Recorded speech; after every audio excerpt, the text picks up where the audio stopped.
আমি আমার দলের মার্কা নিয়ে করতে পারি, অথবা আমি কারোর সাথে জোট করলে তার মার্কা নিয়ে করতে পারি, এবং আমি সেটা করব এলাকার লোকজনের অবস্থা বুঝে। যেমন আমার নেতা মুফতি ফজলুল হক আমিন সাহেব রহমতুল্লাহ আলাই, ওনার মার্কা ছিল মিনার। উনি দলের চেয়ারম্যান ছিলেন, তখন উনি দলের মহাসচিব ছিলেন, কিন্তু উনি তো দানিশ শীষ নিয়ে ইলেকশন করছেন।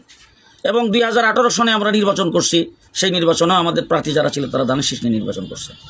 এটা জোরের আমাদের মার্কা কিন্তু হিজুর গাছ। এখন আইসা নির্বাচন কমিশন আমি মনে করবো যেটা অতিরঞ্জিত একটা কাজ করছেন, সেই কাজটা ওনাদের মানে আওতার ভিতরে পড়ে না, এটা ওনারা না করলেও পারতেন।